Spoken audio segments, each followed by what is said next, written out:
శాఖ మంత్రివర్యులను కోరుతా ఉన్నా, మీరు 42% రిజర్వేషన్లకు అడ్డంకులు స్పష్టంగా మాకు కనిపిస్తా ఉన్నాయి.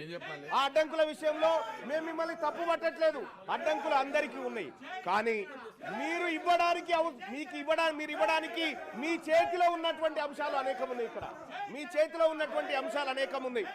బీసీ సప్లాన్ తీసుకురావడానికి సుప్రీంకోర్టుతో పంచాయతీ లేదు, మనకి కేంద్రంతో పంచాయతీ లేదు. కాబట్టి బీసీ సప్లాన్ విషయంలోనైనా మీరు చర్యలు తీసుకోండి. బీసీలకు కామారెడ్డి డిక్లరేషన్ ప్రకారం ప్లీజ్ ఒకవేళ కాళేశ్వరం విషయంలో మన హౌదులో కూడా చర్చ కావాలన్నప్పుడు నేను తప్పనిసరిగా ప్రభుత్వంతో మాట్లాడతాను. నెక్స్ట్ సెషన్లో పెట్టమని చెప్తాను.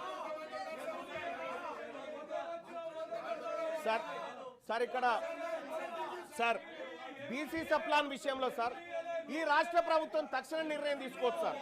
చేయదలుచుకుంటే బీసీ సప్లాన్ను ప్రతి ఏడాది 20,000 కోట్ల రూపాయలు బీసీల సంక్షేమానికి ఖర్చు పెడతామని కామారెడ్డి డిక్లరేషన్ లో కాంగ్రెస్ పార్టీ చెప్పింది సార్. 5 ఏళ్ల కాలంలో 1,00,000 కోట్లు బీసీల సంక్షేమానికి ఖర్చు పెడతామని చెప్పినటువంటి కాంగ్రెస్ పార్టీ 2 బడ్జెట్లలో కలిపి కనీసం 20,000 కోట్లను కూడా బడ్జెట్ లో కేటాయించలేకపోయింది సార్. ఇక్కడ వివక్ష కనిపిస్తా ఉంది సార్. ఇది జయంగా కాంగ్రెస్ పార్టీని అడ్డుకోవడానికి ఏ శక్తి లేదు సార్. మేమందరం సపోర్ట్ చేస్తాం సార్ ఈ విషయంలో. అలాగే సార్ ఇంకా ఎంబీసీ కులాలకు సంబంధించినటువంటి